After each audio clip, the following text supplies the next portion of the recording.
Hello, তোমাদের সকলকে good evening. তো এখন আমি একটা তোমাদের সঙ্গে পার্সেল আনবক্সিং ভিডিও করছি। তো মিশো থেকে রিসেন্টলি আমি একটা ড্রেস অর্ডার দিয়েছি। আসলে আমি যখন টুকটাক রেগুলার ইউজের জন্য এখন মিশো থেকেই দেই, কারণ দোকানে গিয়ে আমার সাইজ আমি প্রথমত পাই না, এটা আমার বলতে দ্বিধা বোধ নেই কিছু। সাইজ খুঁজতে অনেক টাইম লেগে যায়। মিশোতে আমি আমার সাইজও পাই, কটনও পেয়েছি, যে কটা অর্ডার দিয়েছি। তো দেখা যাক আজকে ড্রেসটা কেমন এসছে। চলো।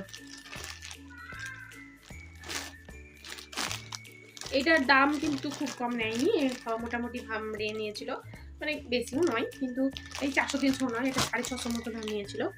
তো দাঁড়াও আমি তোমাদের সঙ্গে শেয়ার করি যে কেমন এসেছে।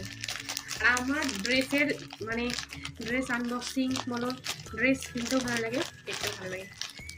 একটু চটপট করি।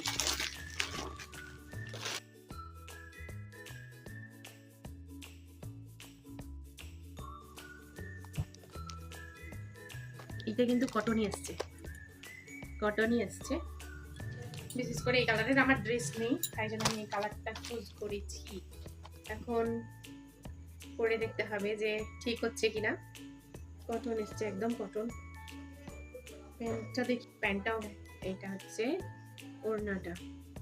এই কালারের আমার সত্যি করে ড্রেস নেই, তো আমি তোমাদেরকে পরে দেখাচ্ছি কেমন লাগছে।